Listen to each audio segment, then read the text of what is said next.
Okay बेटे, great. आगे चलते हैं बेटे। आगे है मेरे पास इसकी केमिस्ट्री। केमिस्ट्री के अंदर बेटे हमारे पास है they are synthetic antimicrobial agents derive from para amino benzoic acid. यहाँ पर वो हमें ये बता रहे हैं सिंथेटिक, ये लेबोरेटरी में बनाए गए एंटी माइक्रोबियल एजेंट्स हैं जिसको हमने पैरा अमाइनो बेंजोइक एसिड को ही देखकर बनाया है ताकि इनकी और उनकी स्ट्रक्चरल सिमिलैरिटी हो। ठीक है, अब हम आते हैं रेजिस्टेंस के ऊपर कि इनके अगेंस्ट रेजिस्टेंस कैसे डेवलप होती है। Resistance to sulfonamide occurs due to alteration in the enzymatic constituent of bacterial cell wall characterized by। अच्छा, बाज़-औक़ात अगर किसी ने सल्फोनामाइड वो ले रहे हैं और इससे उनको जो है वो रेजिस्टेंस डेवलप हो गई है, तो वो रेजिस्टेंस कैसे डेवलप होती है? नंबर 1 डिफरेंट मैकेनिज्म है। An alteration in the enzyme dihydroteroate synthetase resulting in decreased affinity for the sulfonamides. The drugs therefore become less effective competitors of PABA। इस तरह है कि जिस एंजाइम के साथ जाकर सल्फोनामाइड ने अटैच करना था उसके अंदर कोई स्ट्रक्चरल चेंज आ गया है जिसकी वजह से उसकी अटैचमेंट जो है वो पापा के साथ इफेक्ट करेगी। और क्या होगा, अब जो उसने उसको compete करना था वो कंपटीशन पापा के साथ खत्म हो जाएगा सल्फोनामाइड के साथ, और यूं ड्रग के अगेंस्ट रेजिस्टेंस डेवलप हो जाएगी। फिर है हमारे पास नेक्स्ट एन इंक्रीज्ड कैपेसिटी।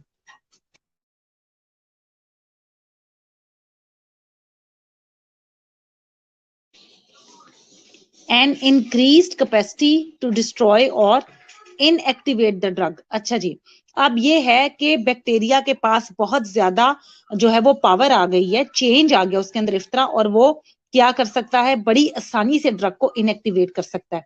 ये पता इनएक्टिवेशन का तरीका, पावर कोई वो उसके खिलाफ कोई जहाद नहीं करता, पावर उसके खिलाफ वो इस तरह तैयार करता है।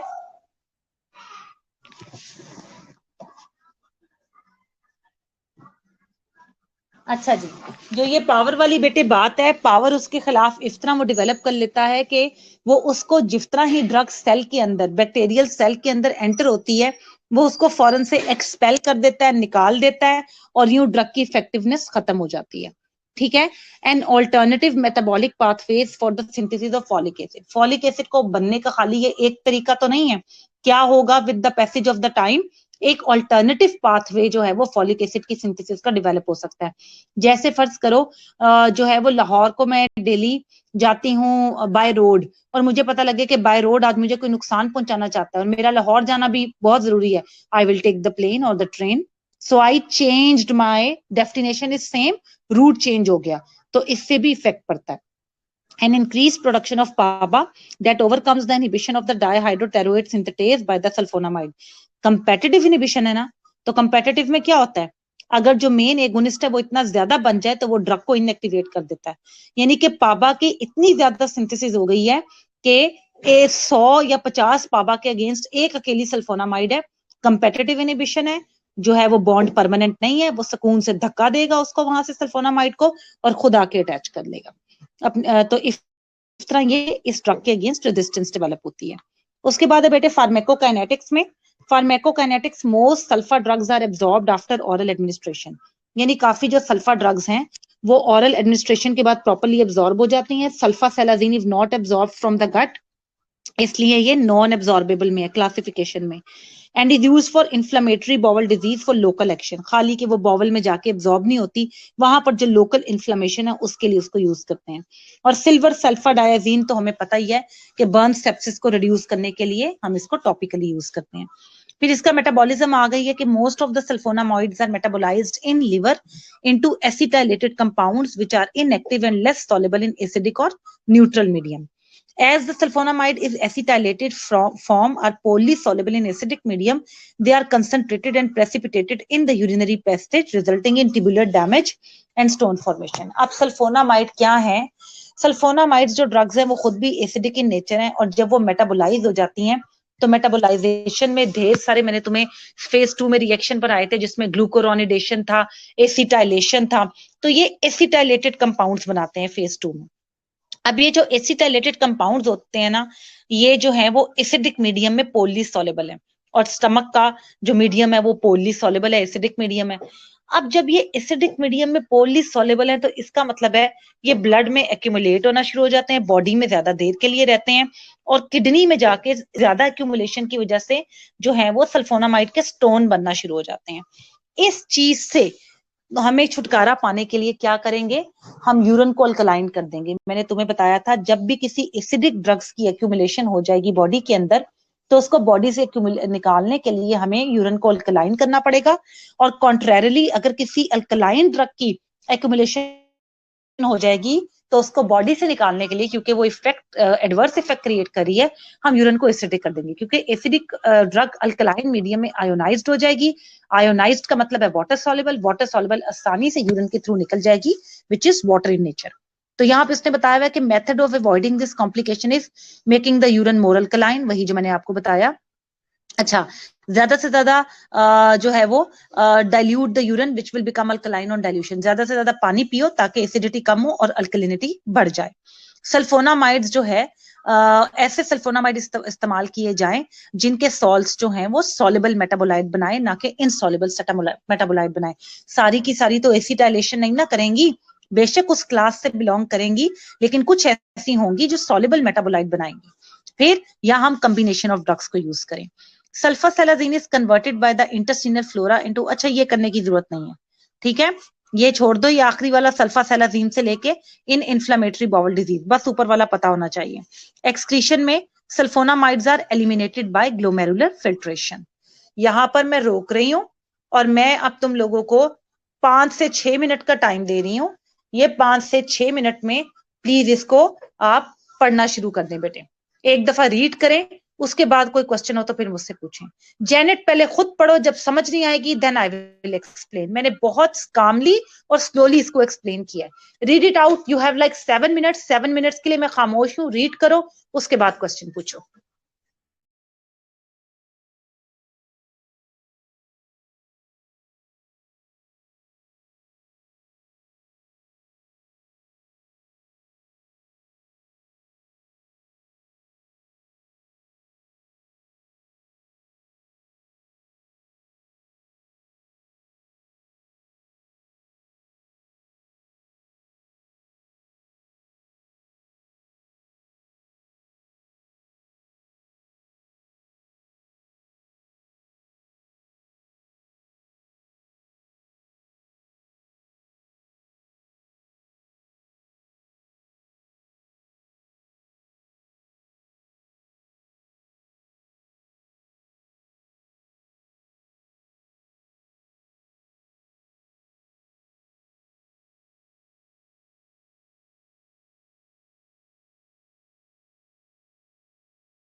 जी बेटे, सबने कर ली है? कोई प्रॉब्लम तो नहीं है?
बेटे रेजिस्टेंस बता दो। बॉलिज्म रेजिस्टेंस में सिंपली ये है कि ड्रग के अगेंस्ट बैक्टीरिया रेजिस्टेंस डेवलप करते हैं, और वो रेजिस्टेंस वेरियस वेज के जरिए होती है। उसमें से एक तरीका ये है कि जो मेटाबॉलिज्म, जो सिंथेसिस का पाथवे है फॉलिक एसिड का, उस पाथवे को चेंज कर लिया जाए। दूसरा, ड्रग को इनएक्टिवेट कर दिया जाए। तीसरा, ज्यादा से ज्यादा पाबा बनाया जाए, ताकि जो हमारे पास ड्रग है वो आके एक्टिव साइट के साथ अटैच ही ना हो सके। ठीक है। और हमारे पास ये है कि ये चार वेज हैं जो मैंने बता दी हैं। या तो हम क्या करें कि फॉलिक एसिड की सिंथेसिस का पाथवे चेंज कर लें, मेटाबॉलिक पाथवे जो उसका है, या हम पाबा को ज्यादा से ज्यादा बनाएं ताकि पाबा डाईहाइड्रोटेरोएट के साथ ड्रग को लगने ही ना दे, या हम बहुत ज्यादा मतलब ड्रग को जो है वो इनएक्टिवेट या डिस्ट्रॉय कर दें। वो इस तरह होता है कि नॉर्मली ड्रग जिस तरह ही सेल के अंदर बैक्टीरियल एंटर होती है, उसको उसी वक्त किक आउट कर दिया जाता है। ठीक है, एक्सपेल कर दिया जाता है सेल से। और उसके बाद है an alteration in the enzyme. ये जो डाई हाइड्रोटेरोएट सिंथेटेज है ना, इसके साथ अटैच होना होता है सल्फोनामाइड ने आके। उस एंजाइम के अंदर कुछ ऐसी स्ट्रक्चरल चेंजेस आ जाएं कि अब वो ड्रग के स्ट्रक्चर के साथ आइडेंटिफाई ना करे और वो उसके साथ अटैच ना हो सके। जब तक अटैच नहीं हो सकेगा अपना काम नहीं करेगा। मेटाबॉलिज्म के अंदर सिंपली ये है कि जैसे सारी ड्रग्स मेटाबोलाइज होती हैं, और मेटाबॉलिज्म जो कि बायो ट्रांसफॉर्मेशन है, उसकी दो फेजेस हैं, फेज 1 फेज 2। यहाँ पे भी ऐसा ही है कि फेज 2 के अंदर डिफरेंट रिएक्शंस होते हैं।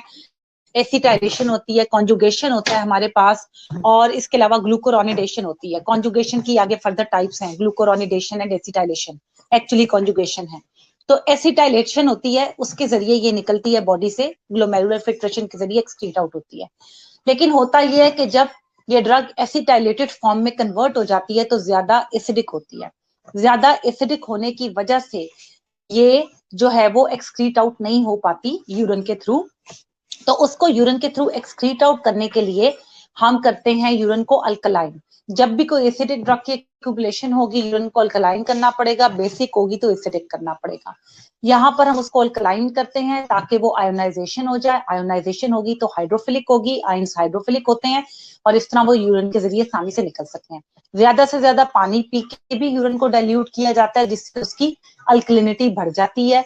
या हम ऐसी सल्फोनामाइड ड्रग्स खाएं जो कि इनएक्टिव मेटाबोलाइट्स ना बनाएं, क्योंकि इनएक्टिव मेटाबोलाइट से किडनी स्टोन बनते हैं। वो एक्टिव मेटाबोलाइट बनाएं तो वो भी यहाँ पर जो है वो इफेक्टिव होंगी। ठीक है, था सारा जो मैंने। एम आई क्लियर बेटे?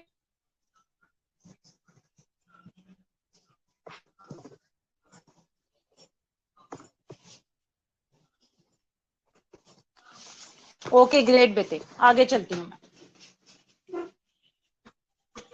आगे है इंडिकेशंस या यूजेस कि ये कहाँ कहाँ यूज होती हैं।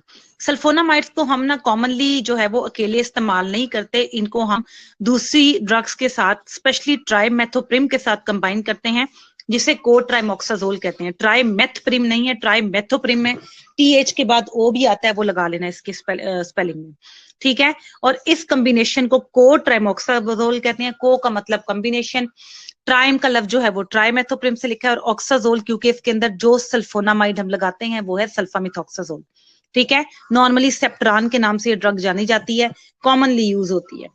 अब ये क्या है कि ऑरल एब्जॉर्बेबल एजेंट्स की बात करें कि सल्फीसोक्साजोल और सल्फामिथोक्साजोल जो है वो यूटीआईज के लिए यूज होते हैं। सल्फाडायोजीन को हम पायरिमिथिमीन के साथ कंबाइन करते हैं, और ये हमारे पास यूज होती है कॉम्बिनेशन में as a first line therapy for toxoplasmosis. Toxoplasmosis क्या होता है? मट्टी में जो लोग ज्यादा जो है वो एक टाइप का ये टॉक्सिन है, बैक्टीरिया है, जो कि अगर रॉ फूड खाया जाए ना, फूड को प्रॉपर तरीके से कुक ना किया जाए, अनकुक्ड रॉ फूड हो या मट्टी वगैरह को जब लिया जाए तो उसके अंदर बैक्टीरिया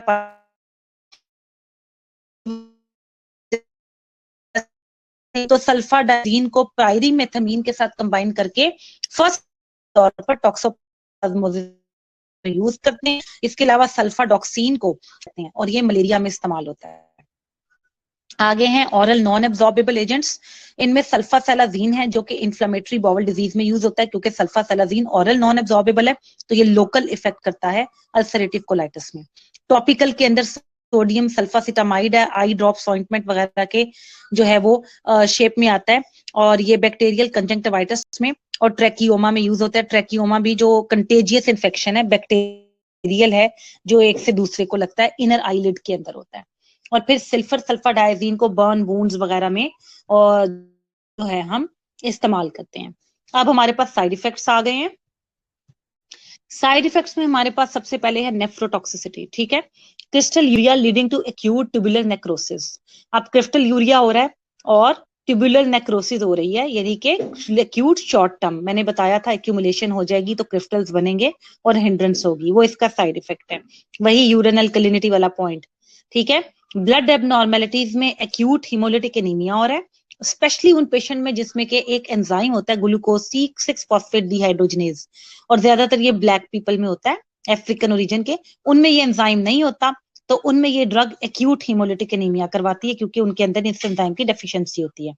इसके अलावा ए प्लास्टिक एनीमिया है, ए ग्रेनुलोसाइटोसिस है, थ्रोम्बोसाइटोपिनिया। एलर्जिक रिएक्शन में स्टीवन जॉनसन सिंड्रोम है, जो कि एक कॉम्प्लेक्स है ढेर सारी इंडिकेशंस का, जिसमें स्किन रैश हो जाता है, जनरल वीकनेस होती है, जॉइंट्स में पेन होती है, फीवर, इसको कहते हैं स्टीवन जॉनसन सिंड्रोम, और ये एक एलर्जिक रिएक्शन है जो सल्फोना के इस्तेमाल से होती है। फिर पोली आर्थराइटिस नोडोसा, ये भी जो है वो आर्थराइटिस की एक फॉर्म है, पोलीमीन affecting more than one. Drug fever, erythema multiforme, वो जो एक रेडनेस कलर के फ्लेयर्स बनना शुरू हो जाते हैं।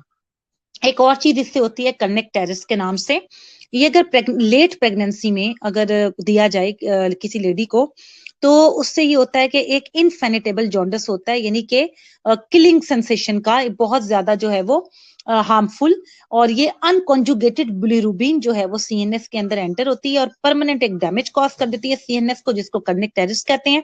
और ये तब होता है जब प्रेग्नेंट लेडी को लेट पीरियड के अंदर सल्फोनामाइड दी जाए। अच्छा, ड्रग पोटेंशिएशन भी, कि सल्फोनामाइड अगर जो है वो ऑरल एंटीकोगुलेंट वारफ्रीन को उसकी बाइंडिंग साइट से डिस्प्लेस कर देती है। बाइंडिंग साइट से जब डिस्प्लेस कर देगी ड्रग, तो सीरम का लेवल बढ़ जाएगा, ज्यादा एंटीकोगुलेशन होगी, और जिसकी वजह से ब्लीडिंग होगी, ठीक है। तो इसका मतलब है सल्फोनामाइड को कभी भी जो है वो हम ऑरल थेरेपी वारफ्रीन वगैरह के साथ कंबाइन करके नहीं दे सकते। ये यहाँ पर हमारे बेटे ये खत्म हो गए हैं। कॉन्ट्रा इंडिकेशंस मैंने पहले ही बताया था, जो साइड इफेक्ट होंगे वो कॉन्ट्रा इंडिकेशन हो जाएंगी। अगेन मैं तुम लोगों को 6 to 7 मिनट्स का टाइम दे रही हूँ, प्लीज मैंने जितना पढ़ाया है इस सारे को रीड करो, फिर मैं आगे जाती हूँ। Please read it now, your time starts now.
Okay बेटे, गुड।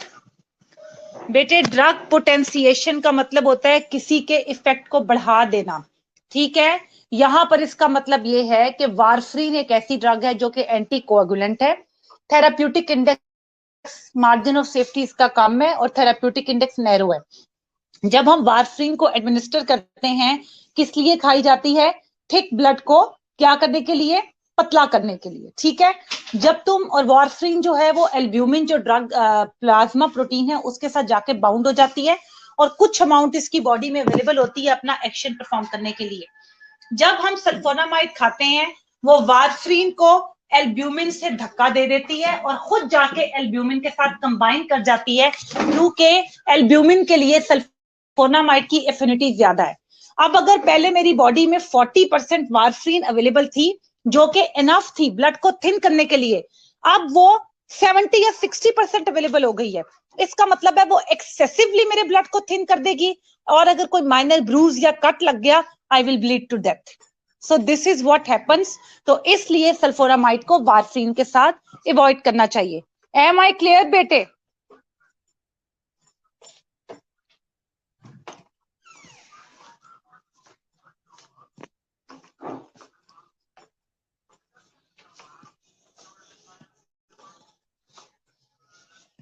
बेटे am I clear? Okay great.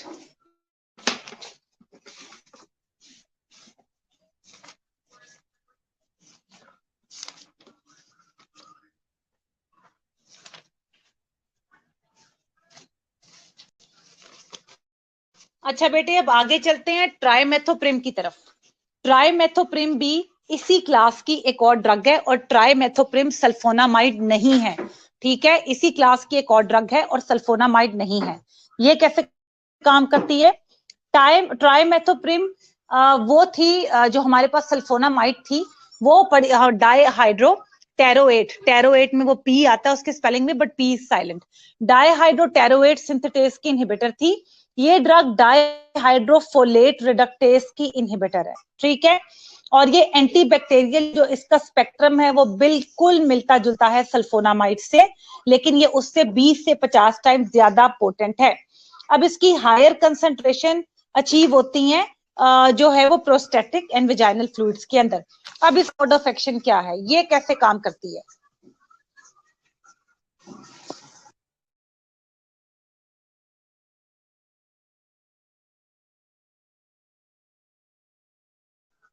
अच्छा बेटे, मोड ऑफ एक्शन इसका ये है कि डाईहाइड्रोफोलेट रिडक्टेज, मैंने तुम्हें बताया था फॉलिक एसिड जो है वो खुद कुछ नहीं करता जब तक उसकी रिडक्शन ना हो, यानी एडिशन ऑफ हाइड्रोजन होगी और फॉलिक एसिड कन्वर्ट हो जाएगा फॉलिनिक एसिड में।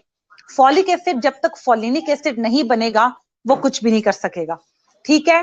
डाईहाइड्रोफोलेट रिडक्टेज वो एंजाइम है जो फॉलिक एसिड को फॉलिनिक एसिड में कन्वर्ट करता है। ट्राइमेथोप्रिम जाके इस एंजाइम के साथ कंबाइन कर जाता है और फॉलिक एसिड को फॉलिनिक एसिड नहीं बनने देता।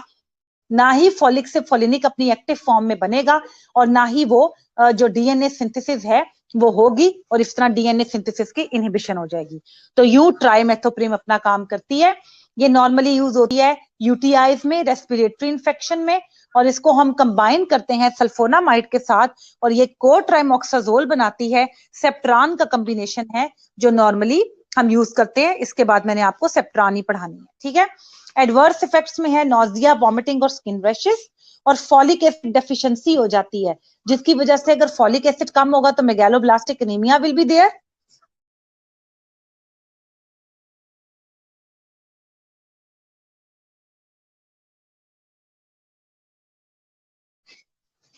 तो यूं बेटे मेगालोब्लास्टिक एनीमिया हो जाएगा क्योंकि फॉलिक एसिड की डेफिशिएंसी की वजह से क्या हो रहा है, ल्यूकोपीनिया, मेगालोब्लास्टिक एनीमिया एंड ग्रेन्युलोसाइटोपिनिया। ये इसके एडवर्स इफेक्ट आ गए हैं। अगेन 5 मिनट दे रही हूं, इस सारे ट्राइमेथोप्रिम को रीड करो 5 minutes and read it out बेटे राइट नाउ।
ओके बेटे ग्रेट, अभी तक हमने जितना कवर किया है इसमें कोई कंफ्यूजन है आपको?